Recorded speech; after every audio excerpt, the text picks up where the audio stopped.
दोस्तों आज हम एग्ज़ाम में आए हुए कुछ क्वेश्चनों को देखेंगे कि कैसे क्वेश्चन को हल होता है।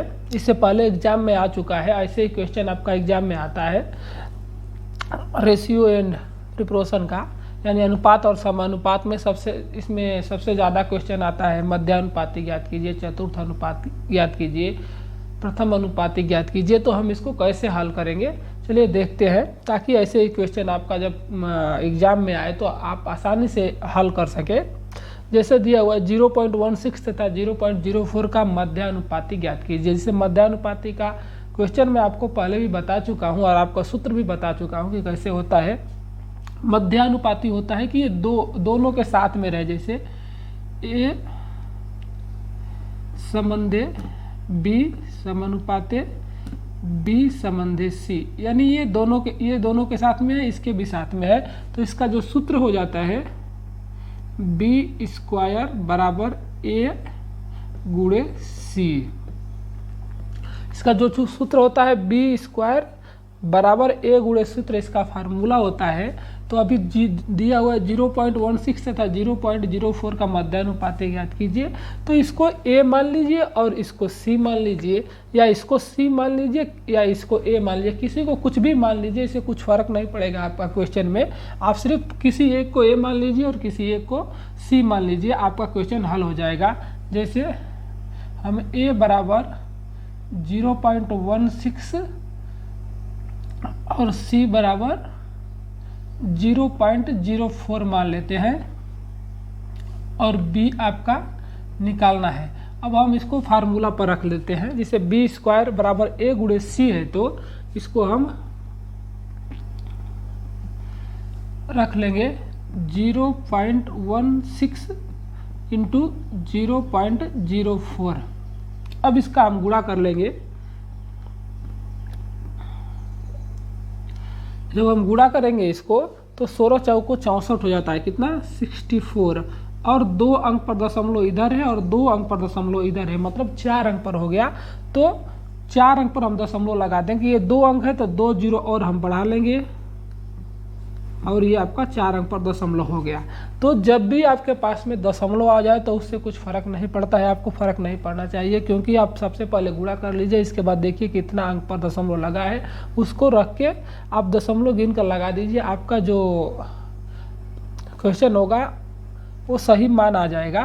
तो अब ये हो गया 0.064। अब ये है करड़ी में, तो इसको करड़ी में हटाने के लिए आपको क्या करना पड़ेगा, वर्गमूल में हटाने के लिए। अब इसका 8 होगा तो 8 यानी 64 या 8 अब वर्गमूल होगा तो 8 लिख देंगे। अब ये 4 अंक पर जब आपका दशमलव है तो जब वर्गमूल हट जाएगा तो 2 अंक पर हो जाएगा। 4 अंक है तो 2 अंक पर हो जाएगा। तो एक और जीरो बढ़ा लीजिए और दशमलव लगा लीजिए, आपका ये आंसर आ गया है। ऐसे ही मध्यानुपाती का क्वेश्चन करते हैं। ये देखने में थोड़ा टेढ़ा था, लेकिन जब इसको हम हल किए तो बहुत आसानी से हल कर लिए। अगर यह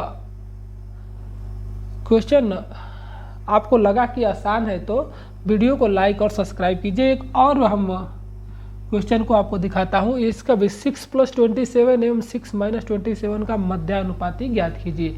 एक बार आप क्वेश्चन को देख लीजिए।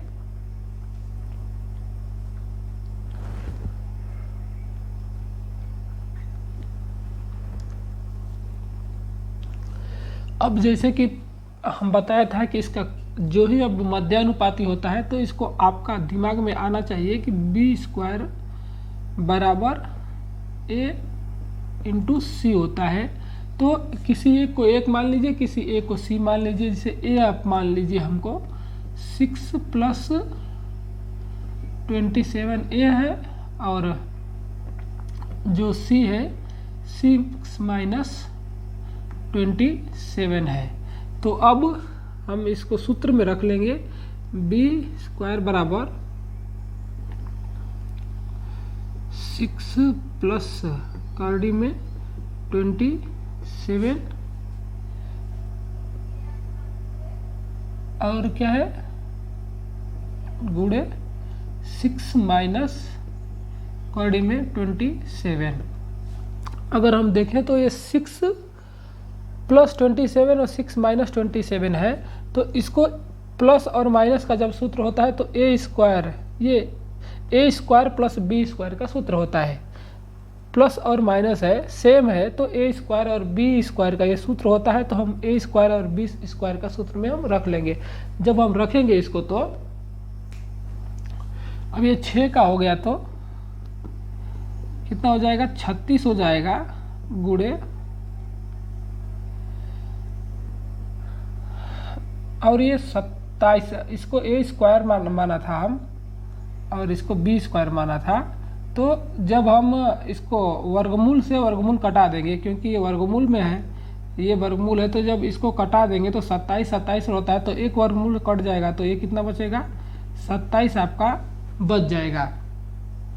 जब ये 27 बचेगा तो इसको अब घटा लेंगे, तो 27 में से 36 घटा जाएगा तो 9 हो जाएगा, और इसका वर्गमूल जब करेंगे तो 3 हो जाएगा। ऐसे ही हम हल करेंगे, जैसे मैं आपको बता दिया, फिर से बता दे रहा हूँ, आपको समझ में नहीं आया होगा तो। बी स्क्वायर इसका सूत्र होता है ए गुंटे सुई, ए आपका 6 + 27 है और सी 6 - 27 है, तो ये जो आपका है ये ए स्क्वायर प्लस बी स्क्वायर का सूत्र है, उसके अनुसार में हम रख लेंगे। तो जब हम इसका रखेंगे तो 36 हो जाएगा, और ये 27 है, तो वर्ग से वर्गमूल कट जाएगा, तो ये 27 बचेगा, माइनस तो है। अब इसको करड़ी में हटाने के लिए इस जब घटाएंगे तो 9 हो जाएगा, और करड़ी में से जब हटाएंगे तो 3 का वर्गमूल, 9 का वर्गमूल 3 होता है, तो ये 3 हो जाएगा। तो आपका जो मध्यानुपाती होगा, जो बी पूछ रहा था, यानी मध्यानुपाती, वो 3 हो जाएगा। ऐसे ही हम क्वेश्चन को हल करेंगे। अब एक और क्वेश्चन देख लेते हैं, जैसे x + y, x - y square x + y है। इसको पूछ रहा है कि चतुर्थ अनुपाती ज्ञात कीजिए। तो चतुर्थ अनुपाती ज्ञात करने का, चतुर्थ अनुपाती किससे करते हैं आपको बताया था पहले में। इसको प्रथम अनुपाती, इसको द्वितीय अनुपाती, इसको तृतीय अनुपाती और इसको चतुर्थ अनुपाती। चतुर्थ अनुपाती ज्ञात करना होगा, मान लो डी ज्ञात करना है तो बी गुणे सी बटा में ए, इसका फार्मूला होता है। अगर बी करना है तो ए और सी और डी नीचे हो जाता है। तो अगर चतुर्थ अनुपाती ज्ञात करना है, यानी डी अनुपाती का ज्ञात करना है, तो बी और सी, क्योंकि अंदर और अंदर में गुणा होता है, तो बी गुणे सी का गुणा करके ए का डिवाइड कर देंगे, तो हमको चतुर्थ अनुपाती ज्ञात हो जाएगा। अभी हमको एक्स एक कितना दिया हुआ है, ये हमारा बी है, बी दिया हुआ है x - y गुणे सी है x - y बटा में ए कितना है x + y।